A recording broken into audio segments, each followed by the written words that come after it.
waiting for it to start working again. Okay. All right. So my internet went down for some reason. That was weird. Okay. So let me go back.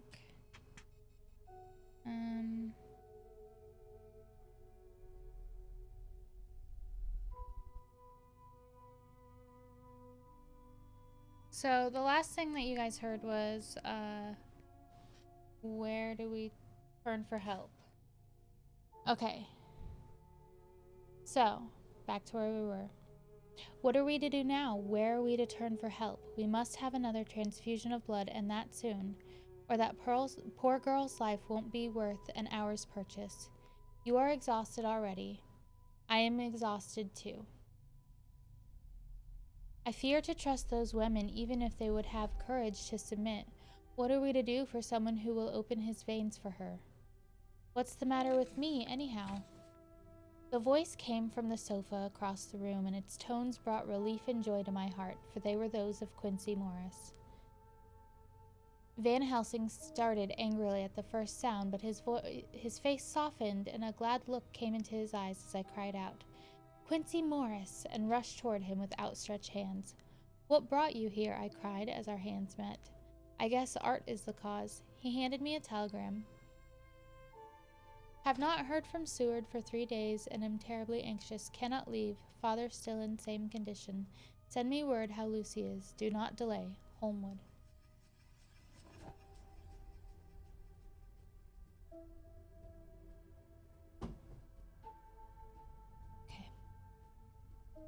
I think I came just in the nick of time. You know you have only to tell me what to do. Van Helsing strode forward and took his hand, looking him straight in the eyes as he said, "A brave man's blood is the best thing on earth when a woman is in trouble. You're a man and no mistake.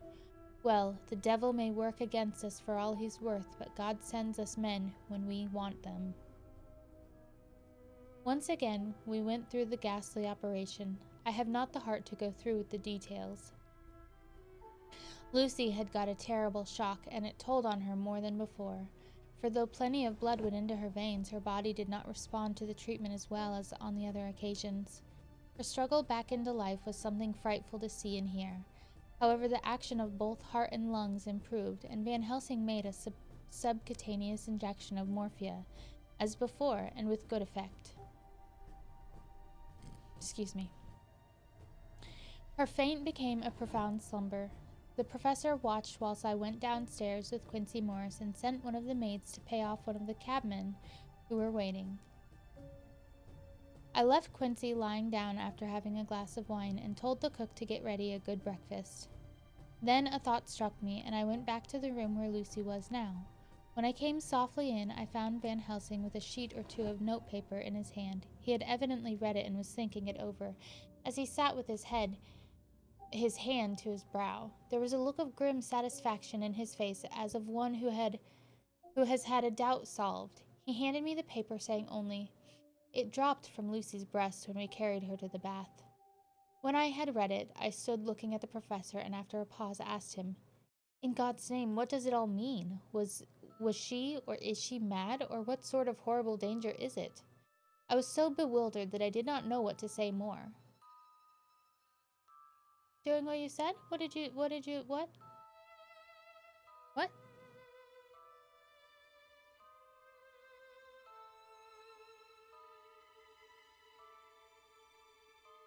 What?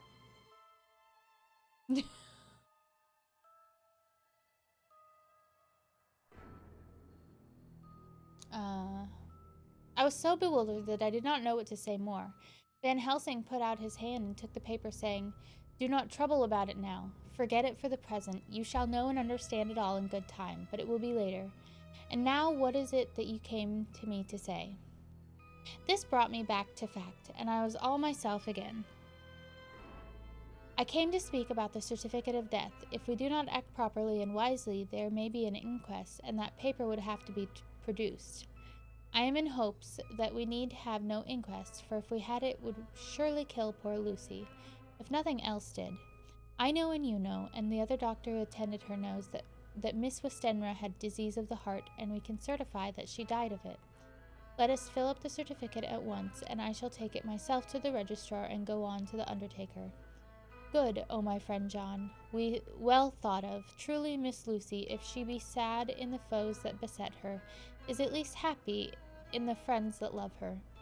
1, 2, 3, all open their veins for her, besides one old man.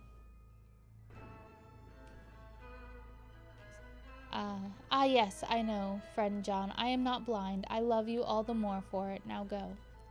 In the hall, I met Quincy Morris with a telegram for Arthur telling him that Miss Westenra was dead, that Lucy also had been ill but was now going on better, and that Van Helsing and I were with her. I told him where I was going, and he hurried me out, but as I was going, said, "When you come back, Jack, may I have 2 words with you all to ourselves?" I nodded in reply and went out. I found no difficulty about the registration and arranged with the local undertaker to come up in the evening to measure for the coffin and to make arrangements. Welcome back, Command Intruder. I'm not really sure what happened with my internet just there, but I'm not happy with it.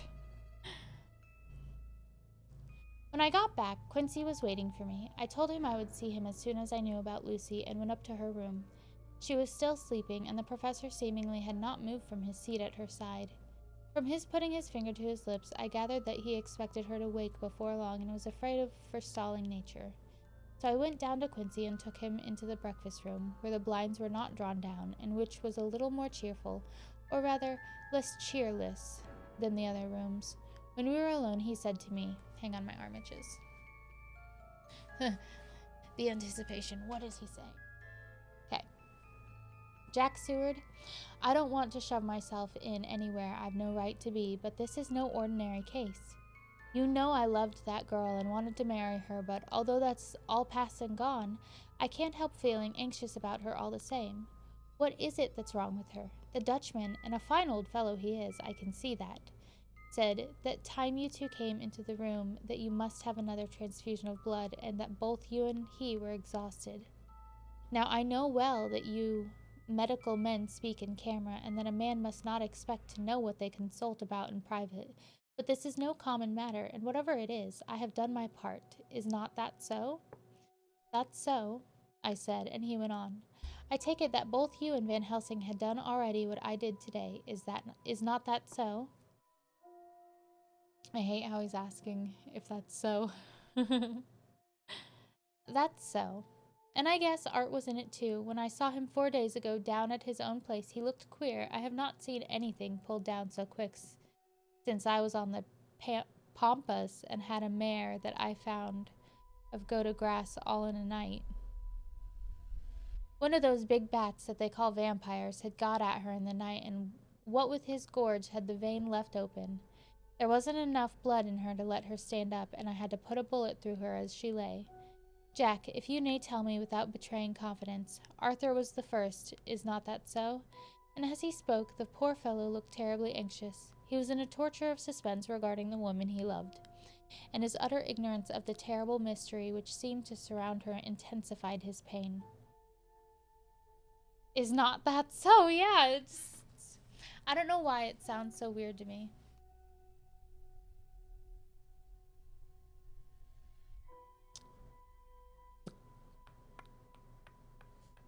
Hang on, I lost my place. Oh.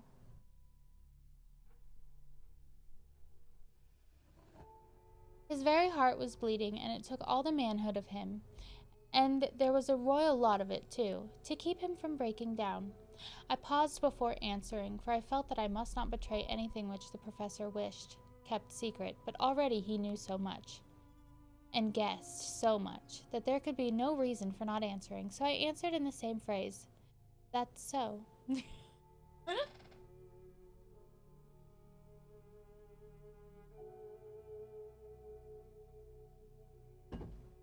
All right. And how long has this been going on? About 10 days. 10 days. Then I guess, Jack Seward, that poor pretty creature that we all love has had put into her veins within that time the blood of 4 strong men alive.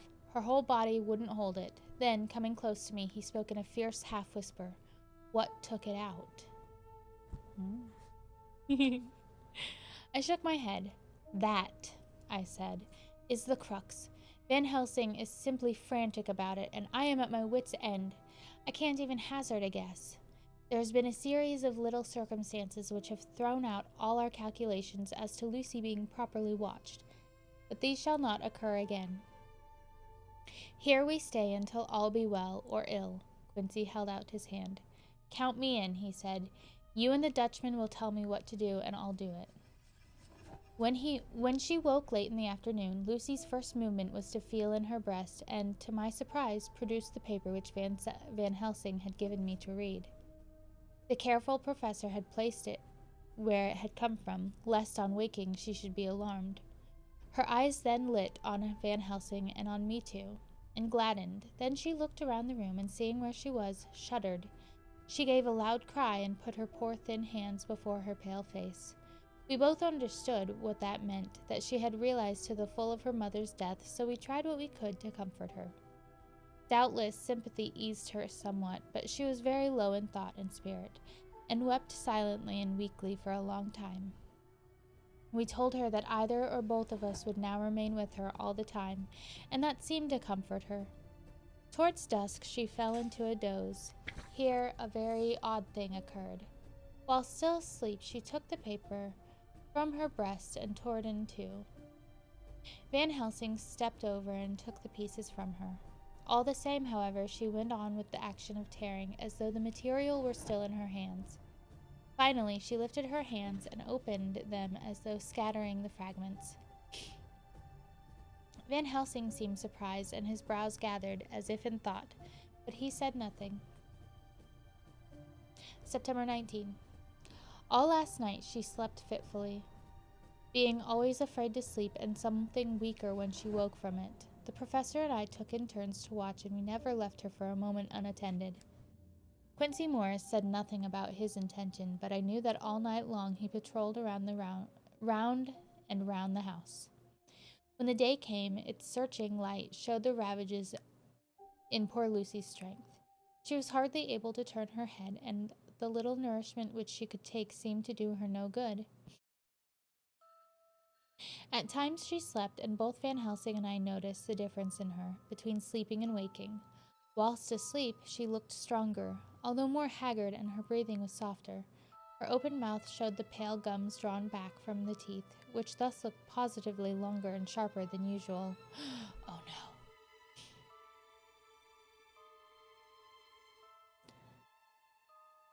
Hang on. Okay. When she woke, the softness of her eyes evidently changed the expression, for she looked her own self, although a dying one. In the afternoon she asked for Arthur, and we telegraphed for him. Quincy went off to meet him at the station. When he arrived, it was nearly 6 o'clock, and the sun was setting full and warm, and the red light streamed in through the window and gave more color to the pale cheeks. When he saw her, Arthur was simply choked with emotion, and none of us could speak. In the hours that had passed, the fits of sleep, or the comatose condition that passed for it, had grown more frequent, so that the pauses when the conversation was possible were shortened. Arthur's presence, however, seemed to act as a stimulant. She rallied a little and spoke to him more brightly than she had done since we arrived. He too pulled himself together and spoke as cheerily as he could, so that the best was made of everything. It is now nearly 1 o'clock, and he and Van Helsing are sitting with her. I am to relieve them in a quarter of an hour, and I am entering this on Lucy's phonograph. Until 6 o'clock, they are to try to rest. I fear that tomorrow will end our watching, for the shock has been too great. The poor child cannot rally. God help us all. Letter to Mina Harker, from Mina Harker to Lucy Westenra, unopened by her. My nose. 3:40 a.m. is late. Is not that so? Is not that so? This Dutchman is going to sleep. Oh, good night, Commandant Herder. I hope you have a wonderful sleep. Thank you for being here.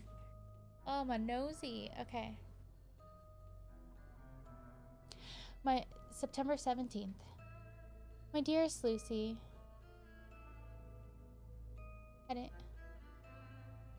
Oh, I hope you have a blast, weather. Have a good night, Commandant Herder. I'll see you next time. My dearest Lucy, it seems an age since I heard from you, or indeed since I wrote. You will pardon me, I know, for all my faults when you have read all my budget of news. Well, I got my husband back all right. When we arrived at Exeter, there was a carriage waiting for us, and in it, though he had an attack of gout, Mr. Hawkins. He took us to his house, where there were rooms for us all nice and comfortable, and we dined together. After dinner, Mr. Hawkins said, My dears, I want to drink your health and prosperity, and may every blessing attend you both. I know you both from children, and have with love and pride seen you grow up. Now I want you to make your home here with me. I have left to me neither chick nor child, all are gone, and in my will I have left you everything. I cried, Lucy dear, as Jonathan and the old man clasped hands. Our evening was a very, very happy one. So here we are, installed in this beautiful old house, and from both my bedroom and drawing room I can see the great elms of the cathedral close, with their great black stems standing out against the old yellow stone of the cathedral, and I can hear the rooks overhead cawing and chattering and gossiping all day, after the manner of rooks and humans. I am busy, I need not tell you, arranging things and housekeeping. Jonathan and Mr. Hawkins are busy all day, for now that Jonathan is a partner, Mr. Hawkins wants to tell him all about the client. How is your dear mother getting on? I wish I could run up to town for a day or two to see you, dear, but I dare not go yet. With so much on my shoulders, my nose is so itchy. Oh my god, hang on. Every time I read, it does that. I don't know why. Okay. With so much on my shoulders, and Jonathan wants looking after still. He is beginning to put some flesh on his bones again, but he was terribly weakened by the long illness. Even now, he sometimes starts out of his sleep in a sudden way and awakes all trembling until I can coax him back to his usual placidity. However, thank God, these occasions grow less frequent as the day